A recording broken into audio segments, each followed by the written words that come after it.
Araling Panlipunan 6, Quarter 1, Week 5, Milk Base.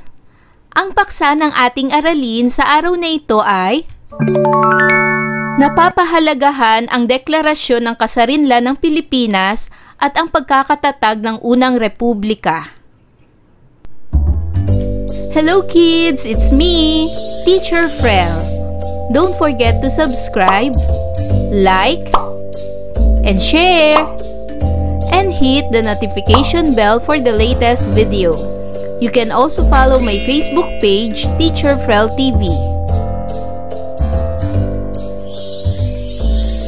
Ang ating tatalakayin para sa asignaturang Araling Panlipunan ay napapahalagahan ang deklarasyon ng kasarinlan ng Pilipinas at ang pagkakatatag ng unang republika. Para sa most essential learning competencies, napapahalagahan ang deklarasyon ng kasarinlan ng Pilipinas at ang pagkakatatag ng unang republika. Sa nakaraang aralin, tinalakay at inilarawan ang mga partisipasyon ng mga kababaihan sa Rebolusyong Pilipino. Sa araling ito, pag-aaralan at susuriin ang kahalagahan ng pagkakatatag ng Kongreso ng Malolos at ang deklarasyon ng kasarinlan ng mga Pilipino. Inaasahan na matutukoy mo ang kahalagahan ng pagkakatatag ng Kongreso ng Malolos. Mapapahalagahan ang pagkakatatag ng Kongreso ng Malolos at ang deklarasyon ng kasarinlan ng mga Pilipino at makapagbigay ng mga nagawa ng Kongreso ng Malolos. Paano natin mapahalagahan ang pagkakatatag ng Kongreso ng Malolos? Paano po nabuo ang Kongreso ng Malolos? Bakit mahalaga ang pagkakatatag ng Kongreso ng Malolos? Napahahalagahan ang pagkakatatag ng Kongreso ng Malolos at ang deklarasyon ng kasarinlan ng mga Pilipino. Sa pagnanais ng mga Pilipino na maging malaya, minarapat nilang tumawag ng Kongresong bubuuin ng mga kinatawang halal ng mga lalawigan. Noong 15 ng Setyembre, pinasinayaan ang Kongreso ng Malolos. Ang mga kinatawan ay mga 73 mamamayang nabibilang sa may mataas na pinag-aralan, matalino at may kaya sa buhay. 35 sa kanila ang nahalal sa katungkulan. Sila ay nagpulong sa simbahan ng Barasuin sa Malolos, Bulacan, sa pamumuno ni Felipe G. Calderon. Ang mga kinatawan ng Kongreso ay naghanda ng saligang batas. Ang saligang batas ng Malolos ay nagtadhana ng isang pamahalaang demokratiko. Ano ang itinatag ng konstitusyon? Ang konstitusyon ay ang pinakamataas na batas ng bansa. Higit sa ibang napatupad na batas, ito ang pinakamahalaga. Ito ay sistema ng batas na may ugnay sa paniniwala ng isang bansa, estado o samahan na pinamumunuan. Itinatag ng konstitusyon ang isang malayang republika ng Pilipinas.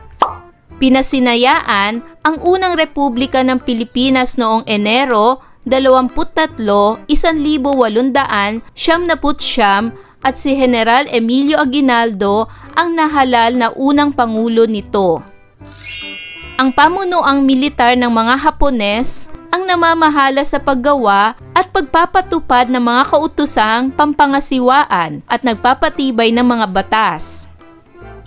Alamin naman natin ang deklarasyon ng kasarinlan ng Pilipinas. Matapos ang pagpapahayag ng kasarinlan mula sa Espanya noong Hunyo 12, 1878 at ang pagbabago mula sa pamahalaang diktatorya tungo sa pamahalaang revolusyonaryo noong Hunyo 23, isinagawa ang halala ng Kongreso ng Malolos. Ayon sa ilang historians, hindi Hunyo 12, 1878 ang petsa ng kasarinlan ng Pilipinas dahil sa mga panahong iyon ang Kawit Cavite ay sakop pa rin ng mga Espanyol. Ang Manila Bay naman ay sakop ng mga Amerikano. Nasa kabilang panig ng Manila Bay ang Aleman at German. Ang iba't ibang bahagi ng Pilipinas ay sakop pa rin ng mga Espanyol. Nabalitaan ni Emilio Aguinaldo na may isang magaling na abogadong taga Tanawan, Batangas na si Apolinario Mabini. Ipinatawag niya ito.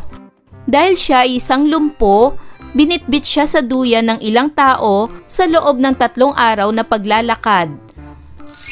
Nanlumo si Emilio Aguinaldo nang makita si Apolinario Mabini.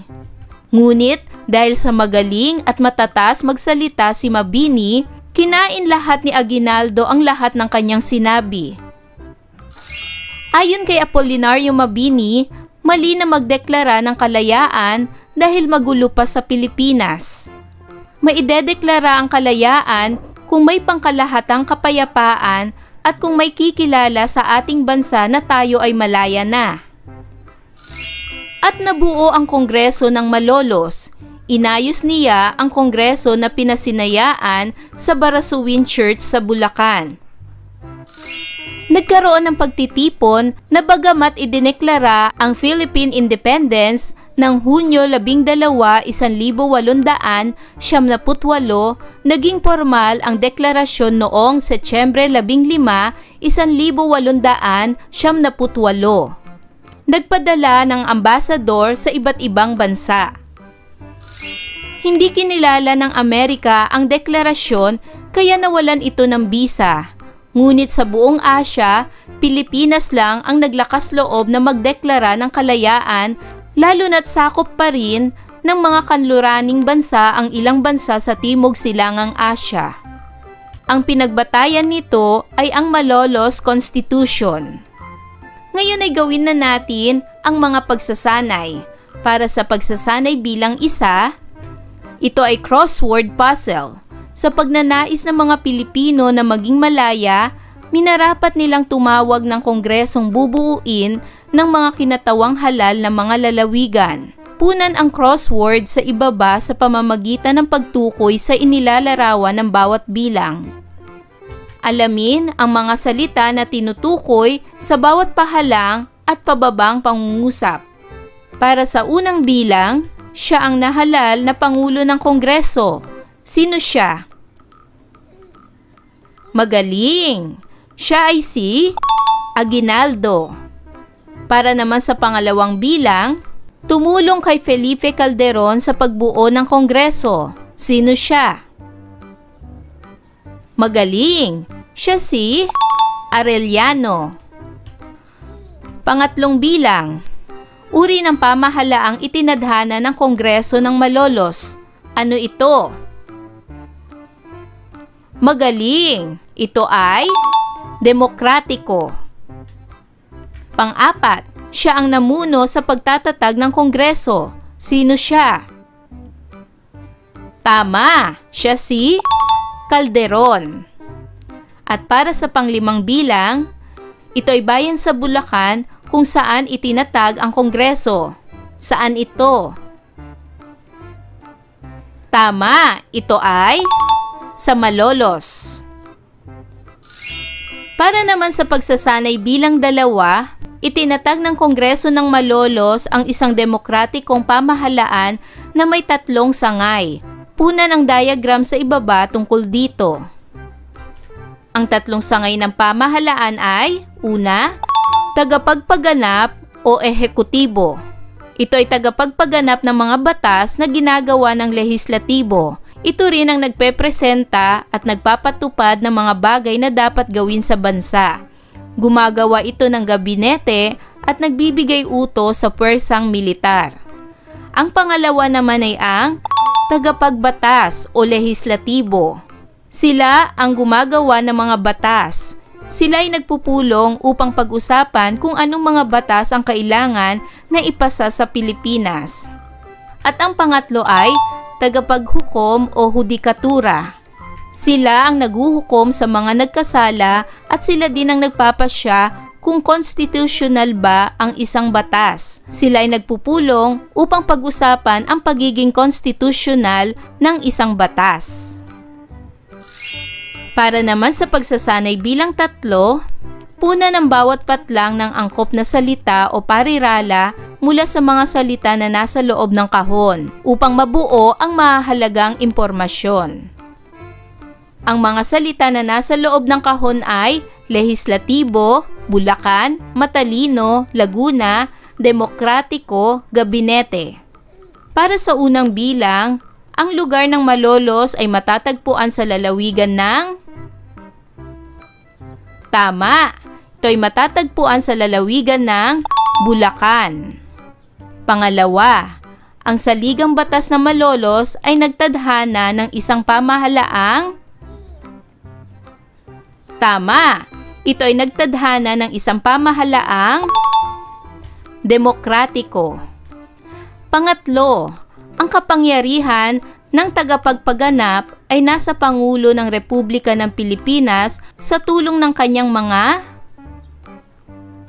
Tama! Sa tulong ng kanyang mga gabinete. Pang-apat, ang 85 mamamayan na kinatawan ng Kongreso ng Malolos ay nabibilang sa may mataas na pinag-aralan, may kaya sa buhay at tama, matalino. At panglima, ang isang sangay ng pamahalaan ay ang tagapagbatas na tinatawag ding tama, tinatawag ding lehislatibo. Para naman sa pagsasanay bilang 4, basahin at unawain ang bawat pahayag. Piliin ang tamang kahon kung ang ipinahayag ay wasto. Isulat kung tama o mali. Una, sa pagnanais ng mga Pilipino na maging malaya, minarapat nilang tumawag ng kongresong bubuuin ng mga kinatawang halal ng mga bansa. Ito ba'y tama o mali? Magaling! Ito ay mali! Pangalawa, ang mga kinatawan ay nagpulong sa simbahan ng Barausuin sa Malolos, Bulacan. Ito ba ay tama o mali? Magaling! Ito ay tama! Pangatlo, pinasinayaan ang unang republika at si Emilio Aguinaldo ang nahalal na pangalawang pangulo nito. Ito ba ay tama o mali? Magaling! Ito ay mali.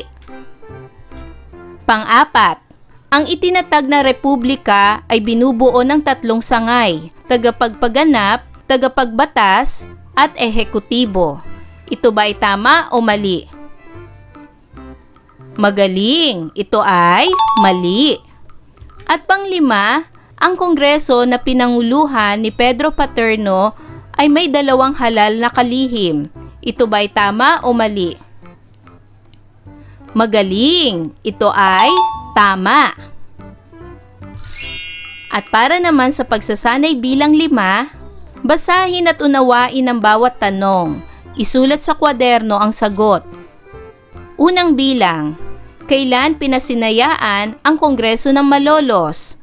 A. Setyembre 15, 1988. B. Setyembre 15, 1898. C. Setyembre 15, 1889. D. Setyembre 15, 1888. Ano ang tamang sagot? Magaling! Ang tamang sagot ay letter B. Setyembre 15, 1888. Pangalawa, ang Kongreso ng Malolos ay binuo ng ilang mga mamamayan mula sa iba't ibang kinatawan. A. 75 mamamayan. B. 75 na mamamayan. C. 85 na mamamayan. D. 65 na mamamayan. Anong tamang sagot? Magaling! Ang tamang sagot ay letter C. 85 na mamamayan. Pangatlo, Sino ang nahalal na unang Pangulo ng Republika ng Pilipinas? A. Emilio Aguinaldo. B. Emilio Jacinto. C. Andres Bonifacio. D. Miguel Malvar. Anong tamang sagot? Magaling! Ang tamang sagot ay letter A. Emilio Aguinaldo. Pang-apat, kailan pinasinayaan ang unang Republika ng Pilipinas?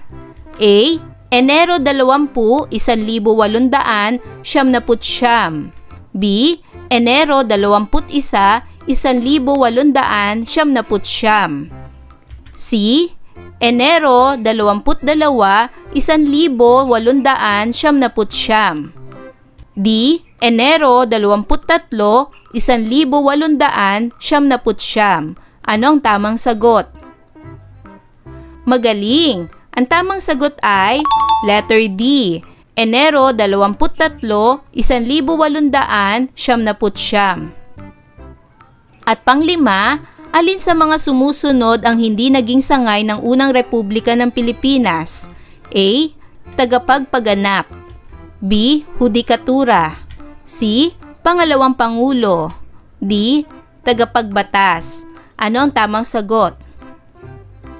Magaling! Ang tamang sagot ay letter C. Pangalawang Pangulo. Ayan mga bata, naunawaan nyo ba ang ating aralin sa araw na ito? Kung ganon, magaling! Mga bata, sana'y marami kayong natutunan sa ating aralin. Hanggang sa susunod na video lesson, paalam! Thanks for watching!